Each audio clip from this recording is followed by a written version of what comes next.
والحج مفترض عليك وشرطه أمن الطريق وصحة الأبدان كبر هديت على الجنائز أربعا واسأل لها بالعفو والغفران إن الصلاة على الجنائز لقاءات رمضانية nu agsi tey ci sun juróom-ñaareelu jotaay noo ngi doon wax ci mbooloo yi nga xam ne ci biir Ramadan mbooloo ma ci nekk dafa am atte boo xam ne moom la ko sharia jagleel jaaroon nañ ci ñaari mbooloo tey noo ngi dugg ci sun ñetteelu mbooloo bi mooy al majnun. bismillahi rahmani rahim wasalaatu wasalaamu ala nabiyina muhammad wa ala alihi wa ashaabihi ajmain. Assalamu alaikum wa rahmatullahi wa barakatuh. We are back with the faedah of Ramadan, the liqa'at, like the Sheikh mentioned it, the sitting of Ramadan. And today it is the 7th sitting in the month of Ramadan. And like the Sheikh Hafizahullah Ta'ala, Dr. Muhammad Ahmad Lo, he have mentioned previously in the previous lesson, we had mentioned that the Muslim, they are divided into categories, into groups, and we have spoke with two of them. The first group we spoke about was the group that are saying that understand what's going on, they have everything, and fasting is wajib upon them, is obligation upon them. And the second group we have spoken about was the youth, the condition, the ruling with the youth.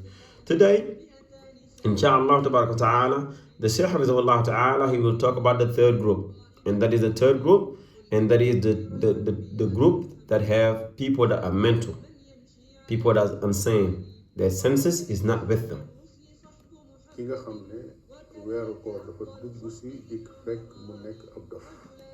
The one in which the month of Ramadan enter, and while the month of Ramadan is here, find that he is not sane, he is insane, he is mental.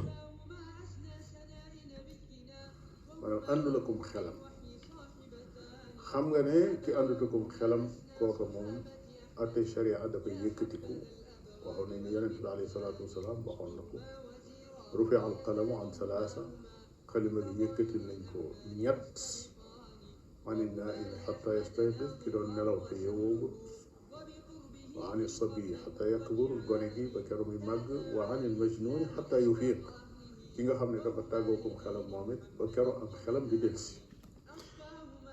And know that the ruling of a person who is insane, it is clear. It is the pen is lifted. That's the reason why the Messenger sallallahu alaihi wasallam, he said in a hadith, the pen is lifted upon three, like the previous hadith we mentioned, with the previous class, with the previous lesson. The pen is lifted. The pen is lifted upon the person that is asleep until he's waking, the youth until he's grown like an adult, and the person who is insane until his senses come back to him. The person that is crazy, that is mental, until his senses come back. kon xel dafa doon xéewalu suñu borom tabaraka wa taala goo xam ne moo tax ba ñuy wax doomu aadama ñuy wax doomu aadama. Know that senses is the reason why it is the gift from Allah. It is the blessing from Allah subhanahu wa ta'ala, in which when we are talking about human being, we talk about his senses, how intelligent he is, how smart he is. ba xel ma nekkatul rek daanaka tekkeetul dara kon bu fi xel mi nekkee ci la farata yi di doon ci moom ay farata sunna yi doon ci moom ay sunna waaye bu xel ma tuxoo nag su boobaa yi ko waroon yépp daf koy daal di wàcc. Know that his senses, like the Shaykh Hafizahullah Ta'ala, he mentioned, is the reason why we are calling him human being. And because of the senses, that's the reason why the obligation is an obligation. Those things that are mandatory upon him to do so, they became mandatory. And the thing that became the sunan, the highly recommended things, the dislike, the recommended, the makruh and all of them, they are become an obligation upon him to do so. And if his sense is not there, it is no need for us to say that, because the only reason why the obligation is obligation upon him is because he has his senses with him. mu am nag ay atte yu sew sewaan yu nekk ci biir ndax ñi nga xam ne dañ leen di tuddee ay dof wala wala ñoo xam ne dañoo am feebaru xel dañoo nekk xeet yu bokkul am na ci koo xam ne moom dafa dof rek continuer. Know that that's the reason why inside this category, inside that group, this third group, we have few details that we have to get into. And because the reason why, because all the people that are insane, that are called mental, they are not judged by the same book. They are not the same, all of them.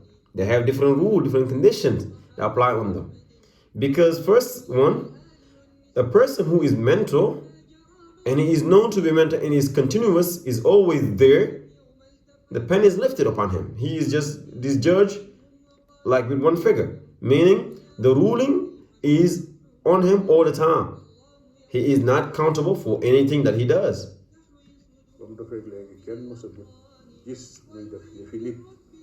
am koo xam ne ndof googu daf koy gaar ci ay jamono am ay jamono mu àndaata comme xelam. Because ever since he became mental, no one ever saw him doing the acting like he is sane. He always act like he's insane. He don't understand what's going on. He is mental.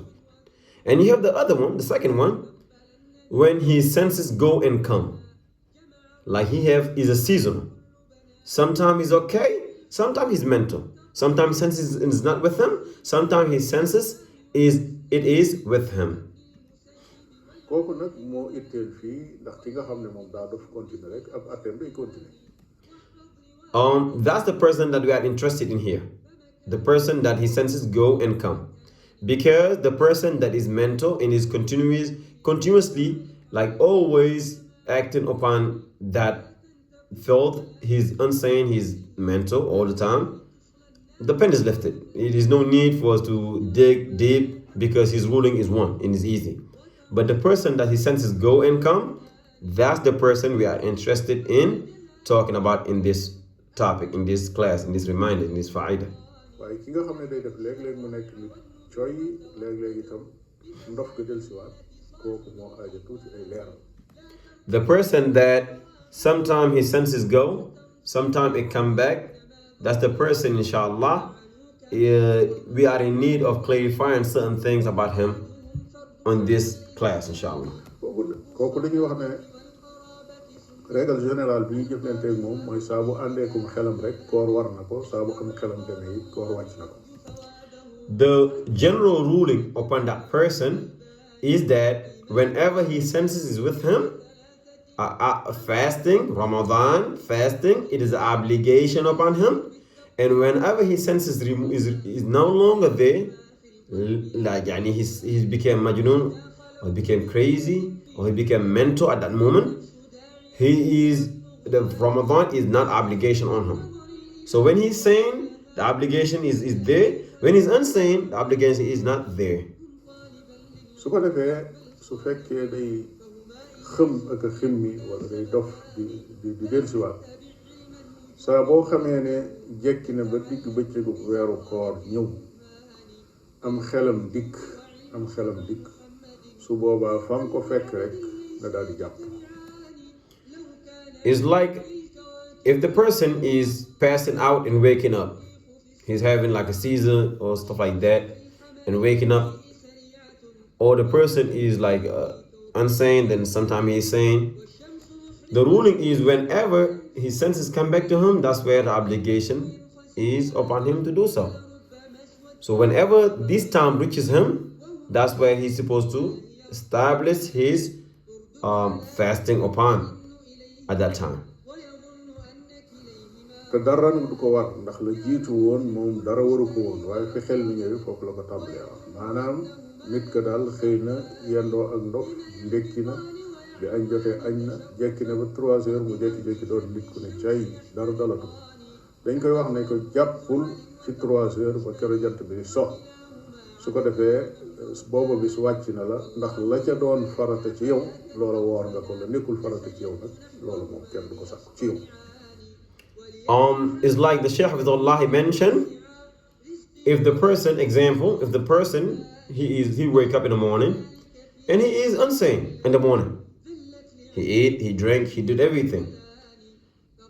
Dhuhr come, he going, he is insane. He's out there just chilling. 1 o'clock, 2 o'clock, 3 o'clock come, he became normal. That time he became normal. That we will tell him his intention have to be there and he have to fast until the sunset. And it is not nothing is no judgment on him on that day, except that he have a good Ramadan, a good fasting on that day, because in the morning time it was not an obligation upon him because he was unsane. But now he became sane.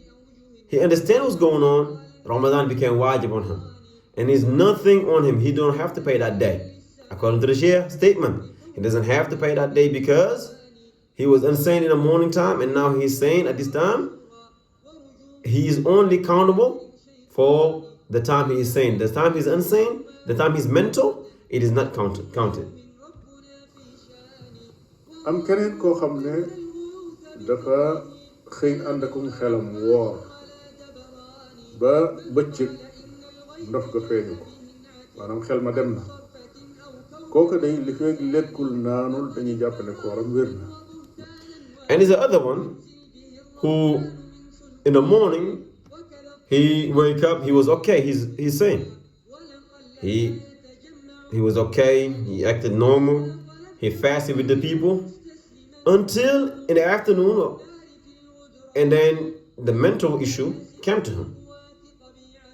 He's insane, just attack him. And he didn't eat or drink. We will say, is nothing wrong with his fast.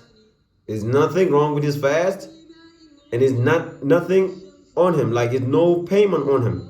He doesn't have to pay that day because his fast is good, because he didn't do nothing that nullified his fast.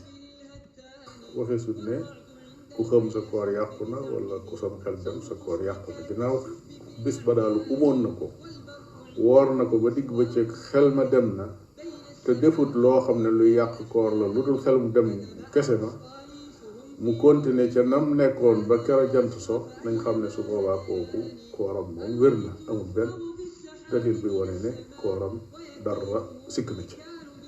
Know that if this person he wake up in the morning and he have an intention of fasting with the people and he fasted until sometime during the day, his senses went away from him and he became majnoon, he became crazy, he became mental during the daytime, and then he didn't do nothing, no action that nullified his fasting. If he come to drinking and eating the likes of those stuff